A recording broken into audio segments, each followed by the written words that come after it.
نحمده ونصلي ونسلم على سيدنا ومولانا محمد رسوله النبي الأمين المكين الحنين الكريم الرؤوف الرحيم اما بعد۔ اچھا جی، آج مولانا روم کی مثنوی سے ایک نہایت سبق آموز اور معنی خیز حکایت آپ کی خدمت میں لے کر آئے ہیں۔ حکایت کا عنوان ہے حلوہ خریدن شیخ احمد خضرویہ از جہت غریمہ بالہام حق تعالی۔ یعنی وہ کہہ رہے ہیں کہ ایک شیخ تھے، ایک بزرگ ولی اللہ کامل ہستی تھے، اور نام نامی ان کا تھا شیخ احمد خضروی۔ تو وہ اللہ تعالیٰ کے عطا کردہ علم، اس کی رہنمائی سے حلوہ انہوں نے ایک بار خریدا، یا حلوہ وہ خریدا کرتے تھے، مگر ایک خاص جو اس واقعے میں جس واقعے کی طرف اشارہ ہے، تو وہ ایک حلوہ خریدنے کا واقعہ ہے جس سے انہوں نے اپنے جو قرض خواہ، یعنی وہ لوگ لینڈرز جن سے انہوں نے کچھ پیسے بورو کیے ہوئے تھے بطور قرض اپنے خانقاہ کے امور دینیہ کو چلانے کے لیے، تو اس قرض کو چکانے کے لیے، اپنے قرض خواہوں کا پیسہ ادا کرنے کے لیے انہوں نے ایک بار ایک جگہ سے حلوہ خریدا۔ تو اس پہ سارا واقعہ ہے، مگر پورا واقعہ انشاءاللہ سنیں گے۔ تقریباً 40-50 یا 60 اشعار ہیں، تو انشاءاللہ لطف بھی آئے گا اور انشاءاللہ بہت کچھ حکمت کے موتی سمجھنے کو ملیں گے۔ فرماتے ہیں کہ بود شیخ دائی من اود وامدار از جوان مردے کے بود او نامدار۔ کہتے ہیں ایک بزرگ تھے، ایک شیخ تھے جو ہمیشہ قرض کے بوجھ تلے دبے رہا کرتے تھے، اور یہ قرض ان پر اپنی ذاتی اغراض یا فیملی کی سپورٹ کی وجہ سے نہیں، بلکہ اپنے خانقاہ کے درویشوں، فقراء، مساکین، علماء کی جو وہ مالی معاونت، اعانت جو کیا کرتے تھے، اس کی وجہ سے جو ان پر قرض کا بوجھ آتا تھا، اس کی وجہ سے، یعنی جو سخاوت کیا کرتے تھے اور اپنے طاقت سے بساط سے بڑھ کر جو دین کی خرچ پہ خانقاہ و مسجد و مدرسہ و مکتب کی یعنی کہ معاونت میں اور اس کو چلانے میں جو یہ خرچ کیا کرتے تھے، تو اس میں بعض اوقات ان کو مارکیٹ سے، مختلف تاجروں سے، بیوپاروں سے قرض لینا پڑتا تھا۔ تو اس حوالے سے تو ہمیشہ زیر بار رہا کرتے تھے قرضوں کے۔ 10,000 وام کر دے از مہاں، خرچ کر دے بر فقیران جہاں۔ کہتے ہیں وہ مالدار تاجر لوگوں سے، بزنس مین جو ہوتے ہیں، ان سے ہزاروں لاکھوں روپے اس زمانے کے جو ہوتے تھے درہم و دینار، وہ قرض لے کر تو دنیا جہاں کے جو مسافر ہیں، فقراء، درویش، مساکین ہیں، علماء ہیں، سالکان طریقت ہیں، ان کی دستگیری اور مالی معاونت، سرپرستی کیا کرتے تھے اداروں کی، شخصیات کی۔ ہم بوا میں او خانقاہ ساختہ، جان و مال خانقاہ درباختہ۔ کہہ رہے ہیں یہاں تک کہ انہوں نے جو خانقاہ بنائی تھی وہ بھی کسی چندے وندے سے نہیں، ساری لوگوں سے اپنی ذمہ داری پہ جو قرض لیا تھا اسی سے انہوں نے خانقاہ اپنا ادارہ اسٹیبلش کیا تھا، اور اس خانقاہ کو چلانے میں جان و مال و خان کا درباختہ، اس میں اپنا گھر بار بھی انہوں نے، ذاتی عزت بھی، اور فیملی کے بہت سارے جو معاملات تھے ان کی بھی قربانی دی، اور سب کچھ جو انہوں نے کھو دیا تھا اس خانقاہ کو چلانے میں۔ تو پتہ یہ چلا کہ جو لوگ اللہ تعالیٰ کے لیے عشق کی درسگاہ اور خانقاہ کھولتے ہیں وہ اپنے پلے سے لگاتے ہیں۔ اس میں یہ کاروبار نہیں ہے، اس میں بندہ رئیس مالدار نہیں ہوتا، بلکہ جو پلے سے ہوتا ہے وہ بھی دینا پڑتا ہے۔ تو شیخ وہی ہوتا ہے جو پلے سے دیتا ہو۔ آگے فرماتے ہیں کہ احمد خضروی بودے نام او، خدمت عشاق بودے کام او۔ کہہ رہے نام ان کا جیسے پہلے مینشن کیا کہ شیخ احمد خضروی تھا، اور خدا کے عاشقوں، اس کی راہ کے جو سالک ہیں، ان کی خدمت یہ ان کا ہمیشہ ہمہ وقت کا کام تھا۔ وام او را حق زہر جامی گزار، کھرد حق بحر خلیل از ریگ دار آرد۔ کہتے ہیں اللہ تعالیٰ کا ان پر فضل و کرم تھا، کیونکہ وہ جب اللہ پر متوکل ہو کر بیٹھتے ہیں تو اللہ تعالیٰ بھی ان کی لاج رکھتا ہے۔ تو کہتے ہیں اللہ تعالیٰ کا ان پر ویسا ہی کرم تھا، اور غیبی انداز میں اللہ تعالیٰ ان کی لاج رکھا کرتا تھا اور ان کے قرضوں کو ادا کر دیا کرتا تھا، جس طرح کہ حضرت ابراہیم علیہ السلام کے لیے ریت کو اللہ تعالیٰ نے آٹا بنا دیا. وہاں معجزہ ہو گیا ابراہیم علیہ السلام کے کیس میں، اور یہاں حضرت شیخ احمد خضروی کے دور میں مافوق الفطرت، مافوق الاسباب جو واقعات ہوتے تھے غیبی انداز سے، جو ان کی مدد اور پذیرائی اور ان کی اعزاز و تکریم بڑھائی جاتی تھی، ان کی کرامت دکھائی جاتی تھی، تو یہ کرامت کہلاتا ہے ولی کے حق میں، اور ابراہیم علیہ السلام کے یا دیگر انبیاء کے حق میں وہ معجزہ کہلاتا ہے. ٹھیک ہے نا، از جہت نبوت. تو ابراہیم علیہ السلام کا واقعہ اصل میں انہوں نے تو بس یہ ایک لفظ کہہ دیا، لیکن واقعہ یوں کہ ابراہیم علیہ السلام بہت مہمان نواز تھے. وہ بھی بہت لیوش سپینڈنگ کیا کرتے تھے اپنے مہمانوں پر، اپنے ملنے والوں پر. تو انہوں نے اپنے خادم کو ایک دفعہ بولا کہ بھائی وہ بہت سارے آج مہمان آ گئے، سب لوگوں کو کھلا دیا، تو گھر میں سارا اناج ختم ہو گیا، جاؤ فلانے کسی شخص سے نا کچھ گیہوں قرض لے آؤ میرے نام پر، تو پھر ہمارے پاس جب وسعت آئے گی تو ہم اس کو ادا کر دیں گے. تو خادم گیا تو آگے وہ شخص موجود نہیں تھا یا اس نے انکار کر دیا، بہرحال وہ وہاں سے اس کو گیہوں دستیاب نہیں ہوئی. تو خادم کو شرمندگی ہوئی، تو اس نے وہ جو بورا لیا تھا گیہوں لانے کے لیے، اس نے اس میں نا ریت مٹی بھر لی، تاکہ جب میں ابراہیم علیہ السلام کے پاس حاضر ہوں تو کم از کم وہ یہ نہ کہیں کہ تو خالی ہاتھ آیا، کچھ لایا نہیں. تو کہتے ہیں کم از کم ان کا وقتی یعنی مجھ پہ ناراضگی جو ہے نا وہ کم ہو جائے گی. تو ابراہیم علیہ السلام نے کہا ہاں میاں لے آیا آٹا. تو اس نے شرمندگی سے جب وہ بورا سامنے رکھا تو اللہ تعالیٰ نے اس خادم کی بھی لاج رکھی، اس کے صدقے نیت اخلاص کی. اور ابراہیم علیہ السلام کے منہ سے جو الفاظ نکلے تھے کہ ہاں بھائی لے آئے آٹا، تو جب وہ بوری کھولی تو اس میں وہ ریت جو تھی وہ آٹا بن چکی تھی.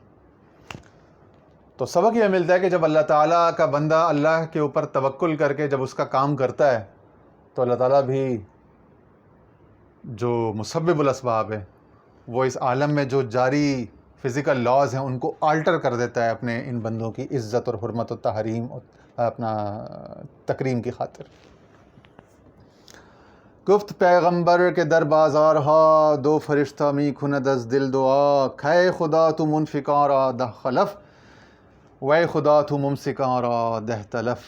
کہتے ہیں پیغمبر صلی اللہ علیہ وسلم نے فرمایا، یعنی حدیث پاک ہے یہ، کہ بازاروں میں دو فرشتے ایسے ہیں اللہ تعالیٰ کے جو گشت کرتے رہتے ہیں، اور ان کی زبان پہ یہی ایک دعا ہوتی ہے کہ اے خدا بندہ تو خرچ منفقوں یعنی خرچ کرنے والوں جو انفاق کرتے ہیں ان کو تو بہت زیادہ عطا فرما. ٹھیک ہے، ان کے مال کو، ان کے پیچھے رہ جانے والے کو مزید بڑھا دے، اور وہ لوگ جو بخیل کرتے ہیں، ممسک ہیں، جو امساک کرتے ہیں، ان کو تو ہلاک کر دے، یعنی ان کے مال کو اور ان کا جو زام جو اسباب کے اوپر ہے اس کو ہلاک کر دے. خاص ہے یا منفق جاں انفاق کرد، حلق خود قربانی خلاق کرد، حلق پیش آورد اسماعیل وار، کھارد بر خلقش نے آرت کردگار. وہ کہتے ہیں بطور خاص یہ تو مال خرچ کرنے والے کی فضیلت ہوئی نا، اس سے زیادہ جس نے جان خرچ کی. تو اگر مال خرچ کرنے والے کو بولا، فرمایا کہ بھئی ایک جگہ 7 ملیں گے، 10 ملیں گے، 70 ملیں گے، 700 ملیں گے، تو وہ جو جان اپنی خرچ کرے گا تو اس کو بھی ایک وہ جو ہے نا کہ کشتگان خنجر تسلیم را ہر زماز غیب جان دیگر است، تو انہیں پھر بقا ملتی ہے، اور ایک جان کے بجائے وہ 100 جانوں، 700 جانوں اور ہزارہ جانوں کے مالک بنا دیے جاتے ہیں. تو کہتے ہیں سب سے بہتر پھر خرچ وہ ہے جس نے اپنی جان خرچ کی اور اپنے حلق کو، اپنے گلے کو اللہ تعالیٰ کے راستے میں قربان کر دیا. جیسا کہ حضرت اسماعیل علیہ السلام نے اپنی گردن پیش کر دی اللہ تعالیٰ کے روبرو، تو خدا نے ان کے اس جذبے کی لاج رکھی اور چھری کو ان کے گلے پر چلنے نہ دیا.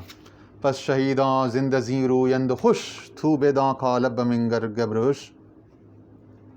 پس شہید اسی لیے زندہ اور خوش ہیں کہ انہوں نے جب اپنی وہ جان دے دی تو وہ 10 جانوں یا 70 یا 100 700 جانوں کے مالک بن گئے نا، تو ان کی زندگی تو 70 یا 700 گنا زیادہ بڑھ گئی.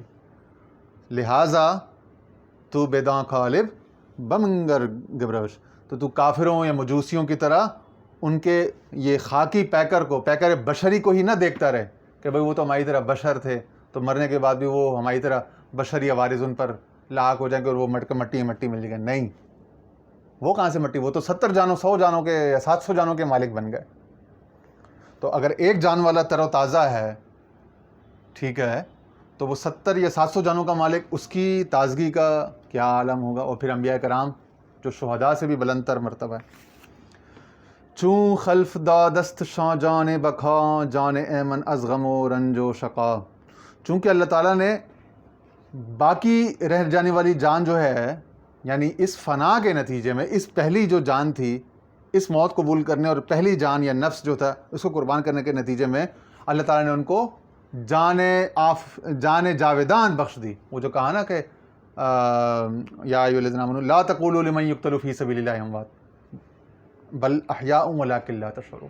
اے ایمان والو، وہ لوگ جو اللہ تعالیٰ کے راستے میں مارے جائیں ان کو ہرگز مردہ نہ کہو، بلکہ وہ زندہ ہیں مگر تمہیں شعور نہیں. یعنی تم جس کو زندگی سمجھتے ہو وہ زندگی کچھ بھی نہیں ہے اس زندگی کے مقابلے میں جو میرے ہاں ایک اور زندگی ہے جو اس زندگی کو میرے نام پر قربان کرنے کے بعد ملتی ہے، اس کا تم شعور نہیں رکھتے. وہ اس سے بدرجہ اولا تر، افضل تر، اعلیٰ تر زندگی ہے، اور وہ ایسی زندگی جان من از غم و رنج و شقا، بدبختی سے، غم و رنج سے، ہر مصیبت سے وہ محفوظ ہے. شیخ وامی صالحہ این کھار کھرد می ستد می داد ہم چون پھائے مرد. کہہ رہے ہیں اسی شیخ احمد خضروی جو تھے، انہوں نے سال ہر سال یہی ان کا وتیرہ رہا، طور طریقہ رہا کہ وہ قرض لیتے رہے مگر لوگوں کی زندگی میں آسانیاں لاتے رہے، مستقل مزاجی کے ساتھ، پامردگی کے ساتھ یہ کام وہ کرتے رہے. تخم حامی کھوش تھا روز اجل تاب ود روز اجل میر اجل. کہہ رہے ہیں مرنے کے دن تک وہ اپنی، یعنی کہ زندگی کے آخری دم تک وہ تخم ریزی کرتے رہے، یعنی نیکی کا بیج بوتے رہے. ایسا نہیں کہ تخم ڈال کے چھوڑ دے کہ اب اس کا پھل کھانا ہے یا اس کے شجرے سائے دار کے نیچے بیٹھنا. تخم ڈالتے رہے، ہر لمحہ، ہر دن جو ہے وہ اپنے اس عمل کو دہراتے رہے، اور اسی طرح سے سخاوت، فیاضی کرتے رہے تاکہ جب وہ بڑا دن آئے تو وہ سردار بنے. چونکہ عمر شیخ در آخر رسید در وجود خود نشان مرگ دید. جب حضرت شیخ احمد خضروی کی آخری عمر آئی تو انہوں نے دیکھا کہ ان کے جسم میں سخت بیماری کے اور موت کے آثار نمودار ہونے لگے. تو بات پھیل گئی، شہرہ ہو گیا کہ حضرت شیخ جنہوں نے مارکیٹ سے بہت سارے لوگوں کا قرض لے رکھا ہے اور ادا نہیں کیا تھا، حال ان کا آخری وقت ہے. کہیں ایسا نہ ہو کہ وہ چلے جائیں اور پیچھے کوئی ان کا وارث جو ہے وہ ان کا قرض چکانے کا ذمہ داری قبول نہ کرے. جب مارکیٹ میں شور ہوا، دام وام خواہاں گرد او بن شست جم شیخ بر خود خوش گدازاں ہم چشم. کہہ رہے ہیں قرض خواہ جو ہے وہ سارے ان کے گرد جمع ہو کر آ کے بیٹھ گئے اپنے قرضوں کا تقاضا لینے کے لیے، اپنی رقموں کا. اور شیخ جو ہے وہ شمع کی طرح اپنے آپ میں ہی ندامت سے، شرمساری سے اب پگھلے جا رہے تھے کہ اب میرا آخری وقت ہے، اب میں کس سے اب قرضہ لوں نیا اور یہ ان کا قرضہ واپس کروں. تو تھوڑی جو بشری کیفیت ہوتی ہے وہ عذر بشریت جو ان کو فیل ہوئی. وام خواہاں گشتہ نومید و ترش درد دلہا یا رشد با درد شش. کہہ رہے ہیں کہ قرض خواہ جو تھے ان کے، وہ نا امید و ناراض تھے ان پر، اور وہ جسے کہتے ہیں نا کہ ایڈ انسلٹ ٹو انجری، ٹھیک ہے نا. تو وہ والی ان کے ساتھ کیفیت ہو گئی کہ مزری لوز کمپنی، یعنی سینے کا درد اور وہ جو پھیپھڑوں کا درد تھا، سانس کی جو تکلیف تھی، اس کے ساتھ ساتھ اب دل میں بھی درد، غم کا کانٹا یہ بھی شروع ہو گیا کہ مخلوق کے پیسے ان پر واجب الادا ہیں. شیخ گفتیں بدگمانا را نگر نیست حق را 400 دینار زر. تو شیخ نے اس موقع پر فرمایا یا اپنے دل میں کہا کہ دیکھو ان بدگمانوں کو دیکھو کہ میں تو اس مولا کے اوپر توکل کر کے اس کے لیے کر رہا تھا نا یہ سب، یہ مجھے آ کے اب یہ شرمندہ کر رہے ہیں، تانے تشنے کر رہے ہیں، تو میں تو اس کے اوپر اپنی غیرت اور اپنی عزت چھوڑ کے بیٹھا ہوا تھا.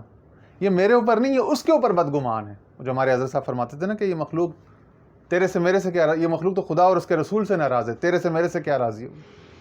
تو وہ شیخ بھی یہاں پہ یہی کہہ رہے ہیں کہ بھائی میرا تو سب کچھ اس کے لیے وقف ہے، میری عزت رکھنے، لاج رکھنے والا وہ ہے، میں اس کے نام پہ بیٹھا ہوا تھا، اس کے نام پہ کر رہا تھا یہ سب.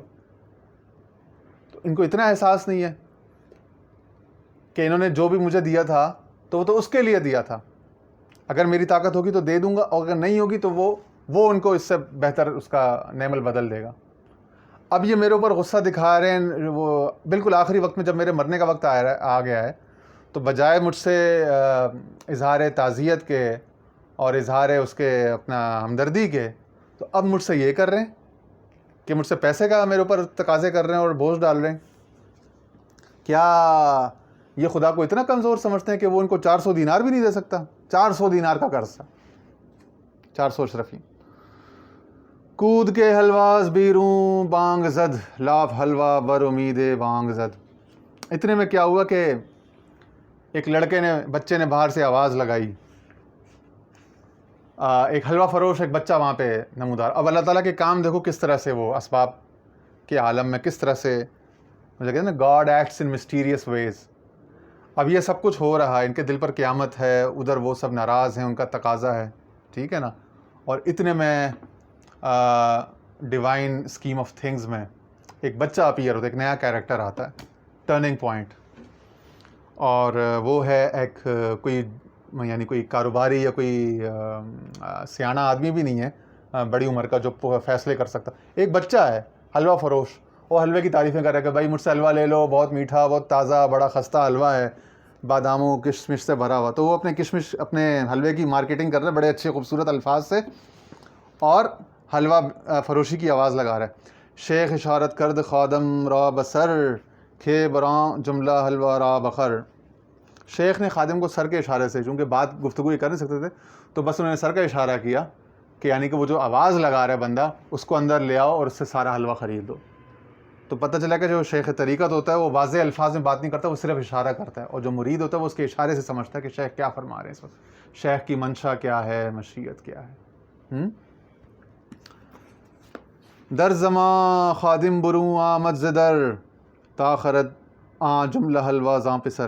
خادم فوراً جو ہے وہ دروازے سے باہر گیا تاکہ اس حلوہ فروش لڑکے سے سارا حلوہ خرید لے. گفت اورا جملہ حلوہ بچند، گفت کودک نیم دینار است و اند. خادم نے اس لڑکے سے حلوہ فروش سے لڑکے سے پوچھا کہ بھئی یہ سارا حلوہ، یہ پورا تھال حلوے کا جو ہے یہ کتنے کا دو گے؟ اندر کچھ مہمان آئے ہیں خانقاہ شریف میں، ان کو دینا ہے. تو لڑکے نے کہا بھئی آدھے دینار کا ہے، کچھ زیادہ نہیں ہے بس. یا اس نے کہا کہ بھئی آدھے دینار ہے، اوپر کچھ دے دیں تو آپ کی خوشی ہے. تو اس خادم نے دیکھا اس وقت تنگی ہے، مارکیٹ سے لوگ تقاضے کرنے آئے ہوئے ہیں، شیخ آخری وقت میں، تو موقع محل کی نزاکت کو دیکھتے ہوئے خادم نے تھوڑی سی بارگیننگ کی، تھوڑی سی نا اس سے، کہ گفت نے صوفیاں افزو میں جو، نیم دینار دہم افزو میں گو. اس نے کہا بھائی صوفیوں سے ہم لوگ ایک نان کمرشل ایکٹیویٹی میں، ایک رضاکارانہ خدمت کے کام میں لگے ہوئے ہیں، تو اللہ اللہ کرتے ہیں، درویش لوگ ہیں، تو صوفیوں سے زیادہ نہ مانگ، بس یہ ہے کہ آدھا دینار تجھے دے سکتا ہوں اس وقت، وہ لے لے اور بس اسی پہ خوش ہو جا. او طبق بنہاد اندر پیش شیخ، تو ببیں اسرار سر اندیش شیخ. تو اس خادم نے اندر جا کر وہ جو طباق تھا، پورا تھال تھا حلوے کا، وہ آدھے دینار کا اس سے خریدا بچے سے، اور حضرت شیخ احمد خضروی رحمۃ اللہ علیہ کی خدمت میں جا کے پیش کر دیا. اب وہ کہتے ہیں تو ببیں اسرار سر اندیش شیخ، کہتے ہیں اے بندے اب تو غور کر اس سر اندیش شیخ کے اسرار کو، کہ وہ کتنا، کہتے ہیں نا اتقوا بفراست المؤمن فانہ ینظر بنور اللہ، حدیث پاک ہے، مومن کی فراست سے ڈرو کہ وہ اللہ کے نور سے دیکھتا ہے. تو کہہ رہے ہیں اس صاحب فراست، صاحب اسرار شیخ کی فراست دیکھ کہ اس کے کس طرح چھوٹے چھوٹے کاموں میں کتنے بڑے بڑے راز چھپے ہوئے ہیں.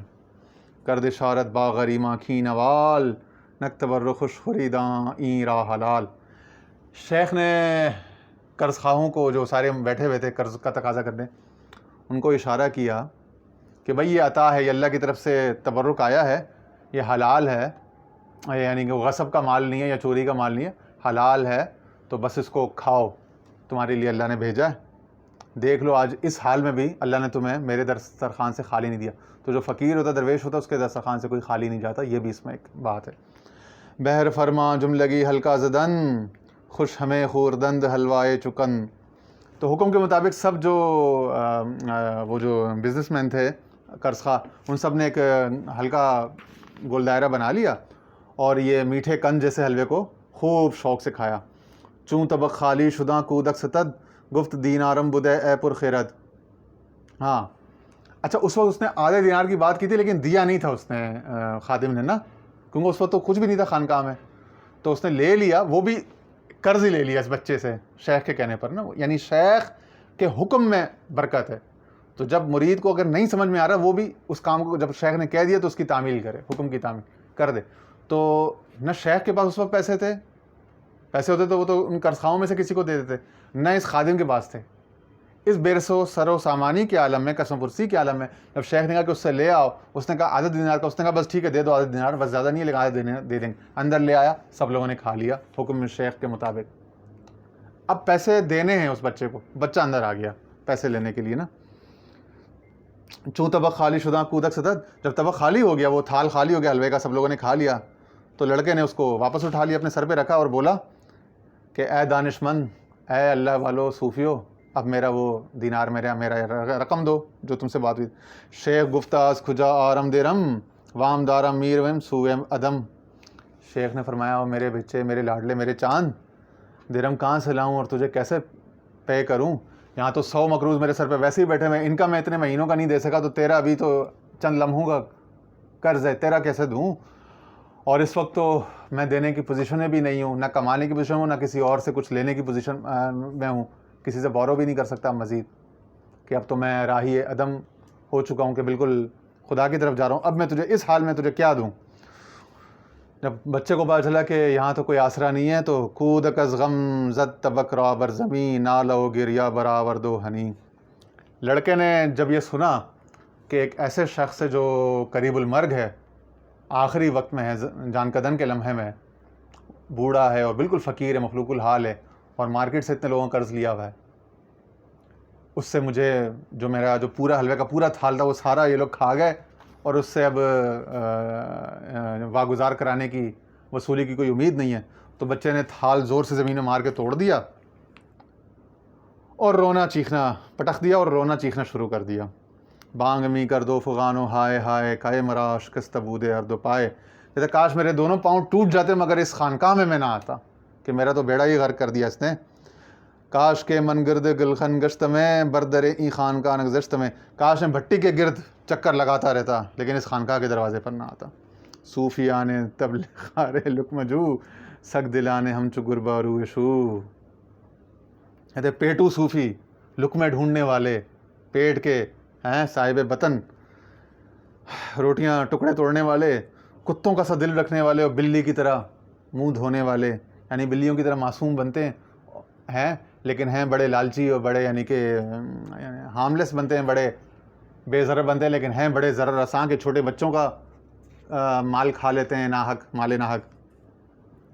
اب وہ بچہ جو ہے وہ تانوں پہ تانے دیے جا رہا ہے, الزام پہ الزام لگائے جا رہے ہیں, گالیوں پہ گالیاں دیے جا رہا ہے بیچارہ. از غریو کودک آں جا خیر و شر, از غریب کودک آں جا خیر و شر گرد آمد گشت بر کودک حشر. لڑکے نے جب یہ ٹیوملٹ, یہ شور مچانا شروع کیا تو اس کے آو فغاں سے جتنے بھی محلے کے اچھے برے شریر اور نیک نیت سب لوگ تھے وہ سب جمع ہو گئے لڑکے کے اوپر. وہ تو حاسد دین تھے بہت سارے اس میں, وہ چاہتے تھے کہ اس بزرگ کا, اس شیخ کا تماشا لگے. ان کو تو موقع مل گیا کہ کوئی اس کے کپڑے اتارنے, اس کے شیخ کی بے عزتی کرنے آیا, چلو آج مل کے, تو سارے مل کے اس میں اپنا حصہ ڈالیں اور اپنی عمر بھر کا جو حسد و بغض تھا آج نکالنے کا موقع ملا ہے. سارے لوگ جمع ہو گئے. پیش شیخ آمد کے اے شیخ درست, تو یقیندہ کھے مرا استاد کشت. بچہ روتے ہوئے جب اس نے دیکھا کہ سارے لوگ میری مدد پہ حامی سپورٹر سامنے آ گئے, بچہ روتے ہوئے گیا شیخ کے پاس اور کہنے لگا کہ بابا جی آپ یقین کریں کہ آج میرے استاد نے مجھے مار ڈالنا ہے. میرا استاد حلوائی جس نے مجھے یہ دے کے بھیجا تھا کہ جا مارکیٹ میں بیچ کر آ, تو میں تجھے اس کا اتنا فیصد دوں گا, اتنا تیری مزدوری ہو جائے گی, باقی میرا ہوگا. آج جب وہ دیکھے گا کہ اس کا اصل زر ہی سارا چلا گیا, نفع کیا ملنا تھا, اصل زر ہی سارا لٹ گیا, تو اس نے میری مار مار کے اس نے میری درگت بنا دینی ہے. گر من پیش او دستے تہی او مرا بخشت اجازت میں دہی. کہتے ہیں اگر رات کو میں اس کے پاس خالی جاؤں گا یہ کہہ کر کہ بھائی نہ تو میں آپ کو پیسے دے سکتا ہوں, آج کوئی کمائی نہیں ہوئی, اور نہ ہی وہ حلوہ جو مال جو صبح آپ نے دیا تھا وہ واپس لا کے دے سکتا ہوں کہ کل اس کو بیچ دو اس امید پر, یا آپ اپنی دکانیں بیچ دیں, وہ تو سارا ہی مال ہی وہ صوفی لوگ خانقاہ میں کھا گئے. تو کہنے جب میں بتاؤں گا تو جو میرا استاد ہے حلوائی وہ مجھے مار ڈالے گا, کیا تو یہ چاہتا ہے کیا تجھے برداشت ہے کہ اس معصوم بچے کو تیری وجہ سے اتنا اس پر زیادتی اتنا ظلم ہو؟ وہاں غریمہ ہم ب انکار جہود غروب شیخ آورد کہیں بازے چبود. اتنے میں جب وہ جو سیٹھ لوگ تھے مارکیٹ کے قرض خواہ، انہوں نے بھی دیکھا کہ شیخ کا بالکل ہی کمزوری کا وقت آ گیا اور بالکل ہے، وہ سارے بھی اس کے اوپر آ کے چڑھ گئے شیخ کے اوپر. انہوں نے کہا یہ کیا تماشا ہے بابا جی، بڑے فقیر درویش بنتے ہو، ہمارا پیسہ بھی کھا لیا تم نے اور بچے کا بھی تم نے یتیم بچے کا بھی ناحق مال کھا لیا.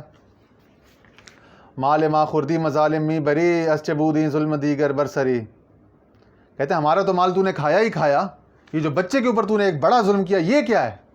یہ کون سی انسانیت، کون سا اسلام، کون سا صوفیزم و تصوف ہے؟ یہ کون سا طریقہ ہے؟ یعنی اس کو تانے پہ تانے، بےعزت پہ بےعزت کیے جا رہے ہیں شیخ کو. تا نماز دیگنا کودک گریست شیخ دیدہ بستو دربے ننگریست. یہ سارا ماجرا ہو رہا ہے اور شیخ جو ہے نا وہ لڑکا بھی روتا رہا، یہ مارکیٹ والے لوگ بھی تانے دیتے رہے اور الزام پہ الزام اور بدتمیزی کرتے رہے، بے ادبیاں کرتے رہے. شیخ نے صبر سے آنکھیں بند کی ہوئی ہیں اور انتظار کر رہے ہیں یہاں تک کہ عصر کا وقت آ گیا نماز کا. شیخ فارغ از جواؤ از جفاؤ از خلاف در کشیدہ روئے چومے در لحاف. کہتے ہیں شیخ جو ہے وہ اعلیٰ اخلاق سے، اعلیٰ اوصاف سے، صوفیانہ کمالات سے چونکہ متصف تھا تو وہ جھگڑے بحث میں نہیں الجھتا نا. فقیر ہمارے ایسا فرماتے فقیر کبھی کسی سے بحث نہیں کرتا اور فقیر اپنا بدلہ بھی نہیں لیتا، اپنا حق بھی چھوڑ دیتا. یہ بھی ہمارے ایسا فرماتے تھے. تو کہہ رہے ہیں وہ شیخ بھی ایسا ہی تھا، جفا سے، جور سے، اختلاف سے، جھگڑوں سے، بحث سے، تعصب سے، ان سب چیزوں سے پاک تھا. جیسے کہ چاند پاک ہوتا ہے ہر عیب سے، خوبصورت روشن ہوتا ہے، اور ایسے اس نے لحاف میں اپنا منہ ڈالا ہوا تھا جیسے چاند بے عیب، چاند پرسکون خوبصورت. ٹھیک ہے، اور روشنی دینے والا. اس حال میں وہ روشنی دیے جا رہا ہے اور اب اس کی روشنی قائم ہے. با ازل خوش با ابد خوش شاد کام فارغ از تشنی و تان و خاص و عام. کہہ رہے ہیں یہ وہ ایسے لوگ ہیں جو ازل سے لے کے ابد تک خوش اور مسرور ہیں. لا خوف علیہم ولا هم یحزنون. خوف ماضی کا ہوتا ہے اور حزن مستقبل کا ہوتا ہے نا، یا خوف اپنا ہوتا ہے اور حزن دوسرے کا ہوتا ہے. تو کہہ رہے ہیں وہ دونوں سے پاک تھے اللہ کی اس آیت کے مطابق، الا ان اولیاء اللہ لا خوف علیہم ولا هم یحزنون. ازل سے لے کے ابد تک خوش شاد تھے، خوش کام تھے، اور تان و تشنی سے، ہر خاص و عام کے الزام سے اس سے بری تھے. کسی کو صفائی نہیں پیش کرتے تھے، بس اس کے اوپر توکل کر کے اس کے لیے صبر شکر رضا سے کام لیتے. ہاں کہ جاں در روئے او خندو چکن از ترش روئی خلکش چے گزن. کہہ رہے ہیں جس کی جان اس کے سامنے قند کی طرح بیٹھی مسکرا رہی ہو. ٹھیک ہے، مولا کے سامنے، مولا کے جلو میں، مولا کے قرب میں ہو جس کی جان، جس کا باطن مولا کے ساتھ وابستہ ہو، اس کو مخلوق کی بدمزاجی سے، ترش روئی سے، بدتمیزیوں سے، جھگڑوں سے کیا نقصان ہو سکتا ہے. آنکھ جاں بوسا دہت بر چشم او کہ خورد غم از فلک کو ز خشم او. کہتے ہیں جس کی آنکھوں پر جان کی جان یعنی مولا کی رحمت، اس کا قرب، اس کی عطا، اس کا رضوان جو ہے نا روز بوسہ دیتا ہو، یعنی جس کی آنکھوں پر شبنم کی طرح مولا کے عشق میں آنسو آتے ہوں، اس کے درد میں، اس کی فرقت میں، اور وہ آنسو اس کے قرب کے پیامبر ہوں، تو ایسا آدمی جو ہے جب وہ آسمان سے یعنی کہ تقدیر سے جب غصہ آتا ہے تو اس کا کیوں برا منائے گا، جبکہ اس کی آنکھوں میں اور اس کے جسم کے اندر ہی مولا کی رحمت اور مولا کی یاد جو ہے وہ، اور اس کا قرب کی جو کیفیت لذت ہے، سرشاری ہے، وہ ہر وقت برستی رہتی ہے. در شب مہتاب مہرابر سماک از سگاں او ایشاں او ایچے باک. کہتے ہیں چاندنی رات میں چاند جو ہے وہ آسمان پر چمکتا رہتا ہے، تو کتے اگر آسمان کی طرف منہ کر کے بھونکتے رہیں تو کتوں کے او او سے، بھونکنے سے، بے ادبوں کے، بدتمیزوں سے، ناقدروں کے اعتراض کرنے سے، جاہلوں کے الجھنے سے، یا کسی کی کیریکٹر اسیسینیشن، کردار کشی کرنے سے چاند کے حسن پر کیا فرق پڑتا ہے؟ وہ تو اپنی جگہ، اور اس کی بلندی پر بھی کیا فرق پڑتا ہے؟ نہ وہ اپنی بلندی چھوڑتا ہے، نہ اپنا روشنی دینا چھوڑتا ہے، نہ اپنا حسن بکھیرنا، حسن کی ذوق ثانیہ چھوڑتا ہے. وہ اپنا کام کرتا ہے، کتے اپنا کام کرتے ہیں اسی ایک رات میں. سگ وظیفہ خود بجامی آورد ماں وظیفہ خود برخ می گسترت.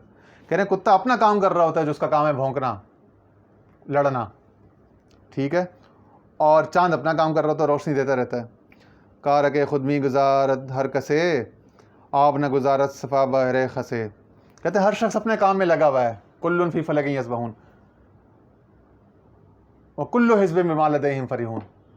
ہر گروہ، ہر طبقہ فکر و عمل اپنے دائرے میں ہی مست ہے، اور اپنے اس میں اپنی انا کا، اپنی سوچ کا قیدی، اور اسی میں اپنا جو پرنسپل آف ورک ہے اس کا اسیر ہو کے اسی میں مطمئن ہے. اس سے آگے دیکھتے ہی نہیں، اس کے بیانڈ کی کوئی اور پاسبلٹی بھی ہے. ٹھیک ہے. تو کہتے ہیں تنکے کی وجہ سے کیا پانی نے اپنی صفائی کا کام چھوڑا ہے؟ تنکے آتے ہیں، پانی اس کو بہا کے لے جاتا ہے، اپنا راستہ بناتا ہے، اور جہاں تک اس نے صفائی کرنی وہاں تک پہنچتا ہے. تنکوں کی وجہ سے پانی تھوڑی رکتا ہے کبھی. خس خسانہ می رود بر روئے آب، آب صافی می رود بے اضطراب. تنکا کمینوں کی طرح پانی کے اوپر جا رہا ہے، یعنی کمینوں کے اندر گھستا ہے، کمینوں کی طرح پانی کی راہ میں رکاوٹ بنتا ہے، پھنستا ہے، گھستا ہے لوگوں کے اندر. اللہ والوں، نیک لوگ، شریف الطبع، شریف الفطرت لوگ، ان کو تنگ کرتا ہے، ان کے ساتھ خواہ مخواہ الجھتا ہے، ان کی جان نہیں چھوڑتا، ان کے لیے گزند بن کر اور ہام بن کر، ضرر بن کر ان کے ساتھ، ان کے اندر گھستا ہے، ان سے جو ہے نا معاملہ کرتا رہتا ہے خواہ مخواہ.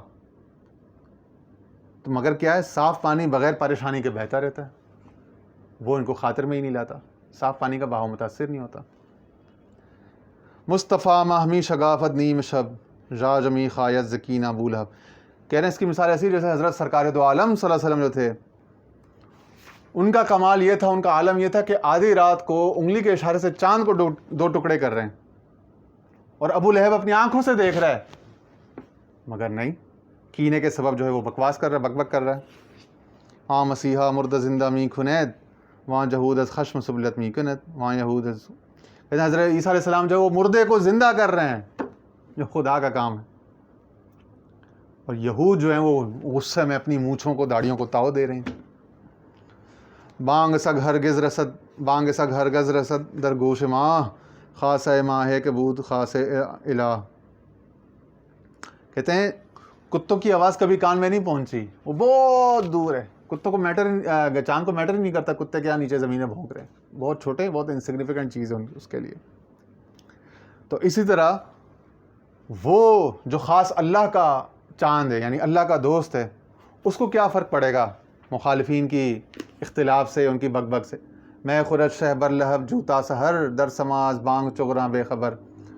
کہتے ہیں بادشاہ جو ہے وہ نہر کے کنارے صبح تک مے نوشی کرتا رہا ایک دفعہ، اور لیکن جو ہے وہ جو مینڈک تھے وہ ٹر ٹر ٹر کرتے رہے دریا کے کنارے. تو بادشاہ کی مجلس پہ کیا اثر پڑا؟ اس کی جو مجلس طاؤس اور رباب تھی وہ چلتی رہی، اس کی انجوائمنٹ، اس کی پارٹی، ٹھیک ہے جی، پارٹی ہوتی رہی، بے شک مینڈک ٹر ٹر کرتے رہے. ایکسٹرا ویگینزا ہوا. ہم شدے تو زیغ کودک دانگ چند، ہمت شیخاں سخارا کرد بند. کہتے ہیں لڑکے کے یہ جو تھوڑے سے پیسے تھے نا، یہ چندے سے بھی جمع ہو سکتے تھے. یعنی شیخ نے صرف باطن سے توجہ کرنی تھی اپنے مریدوں کے، اور مریدوں نے پیسے لے جانے تھے، اس لڑکے کو فارغ کر دینا تھا. لیکن شیخ نے تصرف کا، کرامت کا رستہ نہیں استعمال کیا، توکل کا.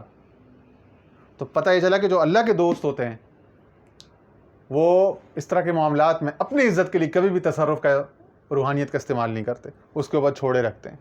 کہتے ہیں وہ کر سکتے تھے، وہ صرف دل سے اپنے مریدوں کے دل میں خیال ڈالتے، اپنے مریدوں کے دل میں اپنی حاجت مندی کا وہ ڈالتے، مرید بھاگتے ہوئے آتے اور ان کی حاجت براری کرتے. لیکن شیخ نے مولا کے اوپر توکل کر کے چھوڑا ہوا ہے، اور تصرف کو، کرامت کو از خود استعمال نہیں کیا اس چینل کو. ہمت شیخاں سخارا کرد بند. کہتے ہیں ہمت شیخ دیکھو، اسے کہتے ہیں تصوف میں ہمت. یہ اصطلاح ہے نا کہ ہمت یہ ہوتی ہے کہ آپ کے پاس ایک کیپیسٹی ہو ایک کام کرنے کی، مگر آپ نہیں کرتے. الصوفی ہوا ابن الوقت، کہ صوفی ابن الوقت ہوتا ہے، وقت کو اپنے اوپر آنے دیتا ہے، جو بھی وقت کرتا جا رہا ہے، کیونکہ اس کو یہ پتہ ہے کہ جس پر میں نے توکل کیا وہ ذات بڑی کارساز ہے. حسبنا اللہ و نعم الوکیل. الیس اللہ بکاف عبدہ، کیا اللہ اپنے بندے کے لیے کافی نہیں ہے؟ تو جو عبدہ ہوتے ہیں وہ پھر اس کو کافی سمجھتے ہیں، اور اس کے علم و قدرت اور اس کے امر کو اپنے لیے کافی سمجھتے ہیں.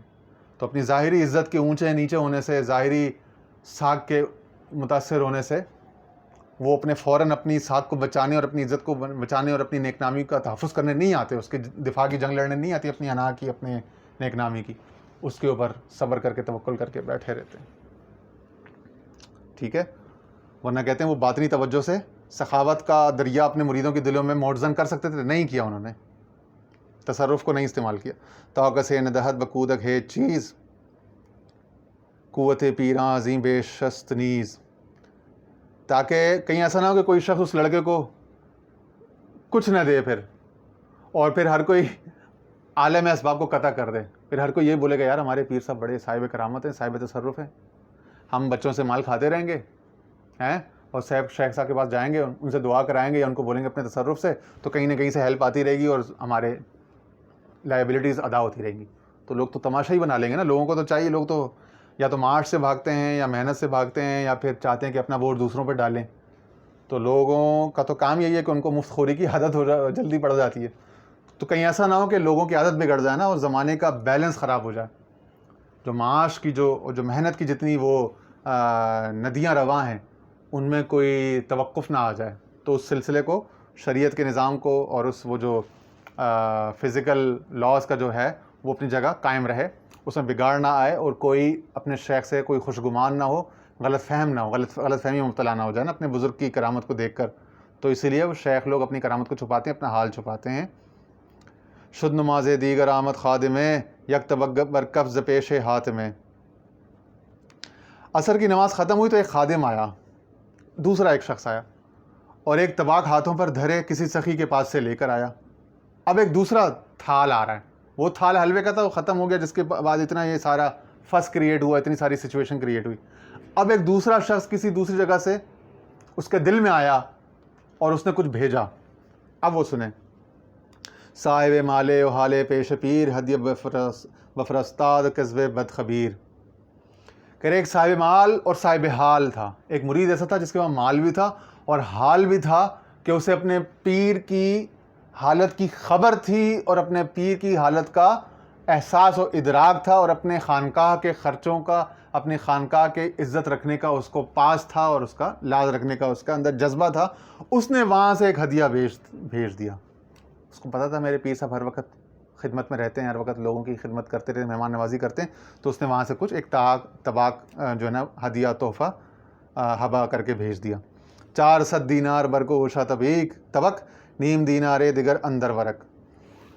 کہہ رہے ہیں امیزنگلی، سرپرائزنگلی، وہ جو دور سے کسی مرید نے، صاحب حال و مال نے، جس کے پاس حال بھی اور مال بھی ہے، حال مال کا جامع، اس نے جو بھیجا اپنے شیخ کی خدمت میں نذرانہ ایک خادم کے ہاتھ، تو اس میں پورے 400 درہم تھے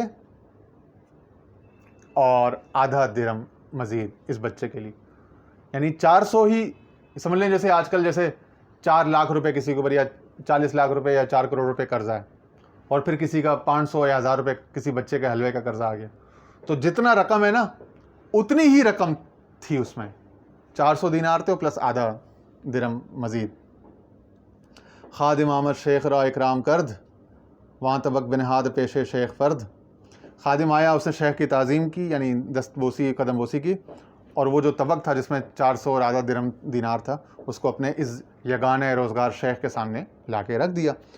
چون طبق را از عطا بخشود زود خلق دیدن آخر آمد بھیج. جب عطیہ کے نذرانے کے اس طباق کو، اس تھال کو کھولا گیا تو لوگوں نے اپنی آنکھوں سے وہ کرامت دیکھی کہ شیخ کے آخری وقت میں کس طرح اللہ تعالیٰ نے اپنے اس دوست کی، اپنے اس متوکل بندے کی لاز رکھی، عزت رکھی، اور اس کے لیے پوری وہ رقم بھیج دی آخری وقت میں. آؤ افغان از ہما برخاست زود کھائے سر شیخان شاہاں اینچ بود. فوراً سب وہ جو لوگ تھے جو ابھی تانے دے رہے تھے، سب رونے دھونے لگ گئے، چیخنے پکارنے لگ گئے. اے بزرگوں کے بزرگ، اے بادشاہوں کے بادشاہ سردار، یہ کیا ہے؟ پہلے کہہ رہے تھے کہ وہ کیا ہے کہ تو نے ہمارا مال کھایا، بچے کا، اب کہہ رہے ہیں یہ کیا ہے؟ وہ جو ہماری رقم تھی وہ ساری اس میں موجود ہے. یعنی اللہ تعالیٰ نے اس طرح تیری دستگیری کارسازی فرمائی ہے، تیرا اللہ سے ایسا لاڈ کا تعلق ہے، اتنا قرب کا، اور وہ اسی بچے کے جو آدھا درہم جو چاہیے اس بچے کا آدھا درہم بھی موجود ہے. یہ دیکھ کر سارے رونے دھونے حیران ہے. اینچ سرست اینچ سلطانیست باد، اے خدا بندے خدا بندان راز، اے رازداروں کے آقا، یہ کیا راز ہے، یہ کیسی بادشاہی ہے. سلام اس پر کہ جس نے بادشاہی میں فقیری. جب بادشاہی میں جب بندہ فقیری کرتا ہے تو اس فقیری کو خدا اس طرح کی بادشاہی عطا کرتا ہے، پھر موقع پر، وقت پر. ٹھیک ہے. پھر کہتے ہیں کہ الصوفی ہوا ابو الوقت. یہاں وہ حالت ظاہر ہوئی کہ صوفی کو خدا نے ابو الوقت کر دیا, کہ وقت اس کو کاٹ رہا تھا اس کے اوپر تھا, مگر خدا نے وقت کو نیچے کر دیا اور صوفی کو اوپر کر دیا. الصوفی ہوا ابو الوقت. اس کے لیے وقت کو, تمام فزیکل لاز کو ری شیپ کر دیا, ری ڈیفائن کر دیا, ساری سچویشن کو اس کے حق میں آلٹر کر دیا خدا نے. ماں نزستانی مارا افکن بس پراگندہ کے رفت ما سخن.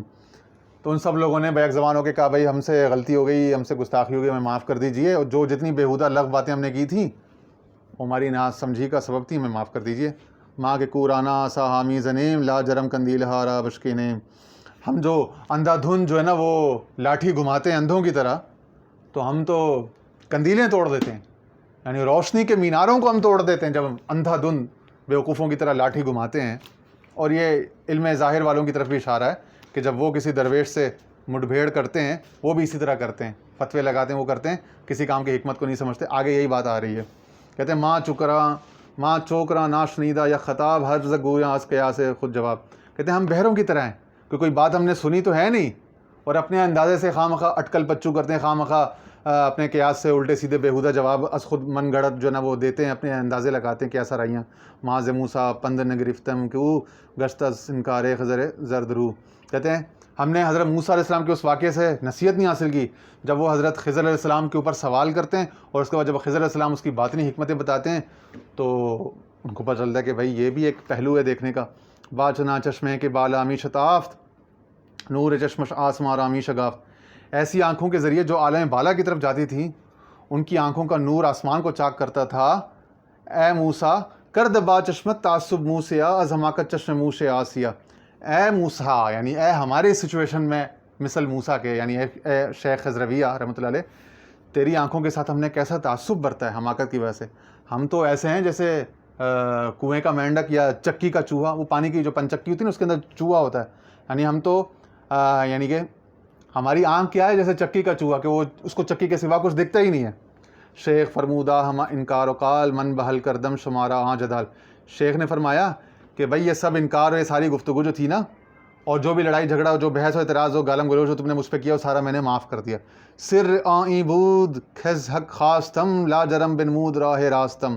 کہتے ہیں اس ساری معاملے کا راز یہ تھا, بتاتا ہوں, کہ میں نے اللہ تعالیٰ سے درخواست کی تھی, لا محالہ جس نے مجھے راستہ یہ توکل کا دکھایا, اور جس نے مجھے کہا تھا کہ اس پہ چلنا میں تیری عزت رکھوں گا, اس سے میں نے ایک درخواست کر رکھی تھی. کیا؟ گفت دینارے اگر چند کست لیگ موقوف ہے غریب خود کست. لیکن میں نے اللہ تعالیٰ سے یہ یعنی کہ وہ کی تھی کہ تو میری اس کو عزت رکھنا, ان کو وہ کر دینا, یعنی کہ, لیکن اللہ تعالیٰ نے کہا کہ بھائی یہ تیرا جو معاملہ ہے نا یہ موقوف ہے, مقرون ہے اس بچے کے رونے سے. اگر یہ بچہ رو گیا تو پھر حالات میں کچھ ایسا ٹرننگ پوائنٹ آئے گا, کچھ ٹیبلز ٹرن اراؤنڈ ہوں گے کہ پھر وہ خود بخود سچویشن تیرے حق میں ہموار ہوگی, اور ان سب کا قرضہ ادا ہو جائے گا بشمول اس بچے کے. ٹھیک ہے نا. لیکن کہہ رہے ہیں لیگ موقوف ہے غریب خود کس, یہ سب کچھ موقوف ہے اس بچے کے رونے پر. اب یہ یعنی اب فرما رہے ہیں یہاں پہ مولا روم کہ تیرا دل بھی ایک بچے کی طرح ہے, جب تک وہ بچہ روئے گا نہیں تب تک تجھے روحانی انعام نہیں ملے گا. روحانی کشاد کا رستہ جو ہے, خدا کے رستے, اس کی پاسبلٹیز جو ہیں وہ بند رہتی ہیں. وہ قفل کب کھلتا ہے؟ قفل زسینہ باز کن.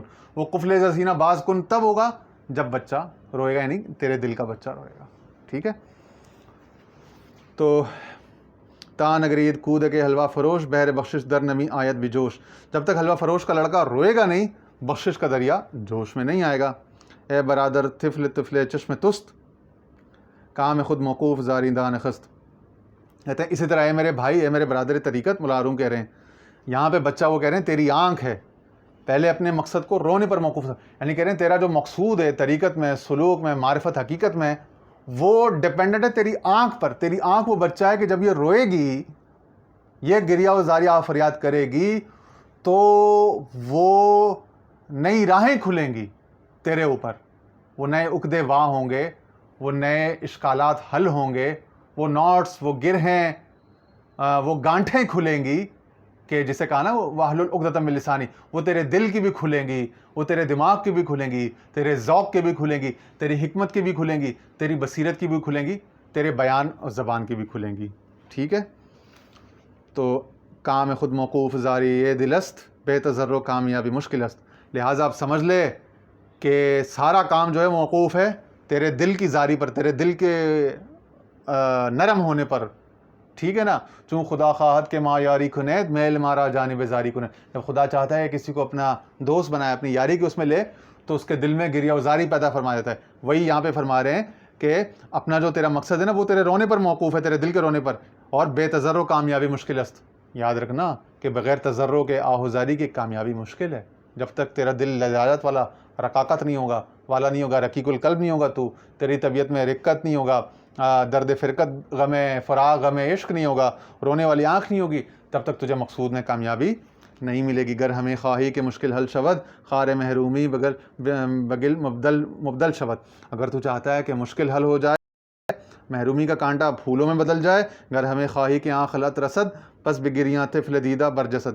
اگر تو چاہتا ہے کہ وہ پوشاک جو آدم علیہ السلام کو صفی اللہ کی پوشاک مل جائے، اللہ کی صفات، اگر وہ خلط تجھے مل جائے، مقام آدم مل جائے، صفت آدم مل جائے، جو صفت انڈائریکٹلی پھر صفت خدا ہے ایونچولی، ٹھیک ہے نا، الٹیمیٹلی وہ چاہتا ہے، تو آنکھ کے بچے کو رلانا شروع کر دے. پس بگریاں طفل دیدہ برجسد. جسم پر یعنی کہ اس جسمانی تقاضوں، جسم کے جو تقاضے ہیں، ان سے جو گناہ سرزد ہوتے ہیں، یا ان سے جو خدا کے راستے میں جو رکاوٹ بنے ہوئے، تیرا جو بشریت کا جو حجابات ہیں، اس کے اوپر رونا گڑ گڑانا شروع کر دے. اس کے اوپر جب رونا گڑ گڑانا شروع کرے گا تو اللہ تعالیٰ کو تجھ پر رحم آ جائے گا. تیرے بشری تقاضوں کو وہ کمزور سے کمزور تر کرتا جائے گا، اور تیری آنکھ کا جو پانی ہے، رونا گریاں ہیں، آنسو ہے، یہ تیرے لیے نور بن جائے گا. نور باطن، نور روحانی، نور وجدانی، نور ذوقانی، نور عرفانی، نور رحمانی، نور ربانی، نور سریانی. یہ تمام انوار اللہ تعالیٰ ہم سب کو عطا فرمائے. رونے والی آنکھ عطا فرمائے، رونے والا دل عطا فرمائے، سمجھنے والا دل عطا فرمائے. اور اللہ تعالیٰ ہم سب پر فضل و کرم فرمائے، ہمیں اپنے محبوبوں کے راستے پر چلنے کی اور ان سے یہ فیض، یہ روشنی حاصل کرنے کی توفیق عطا فرمائے. وآخر دعوانا ان الحمد للہ رب العالمین.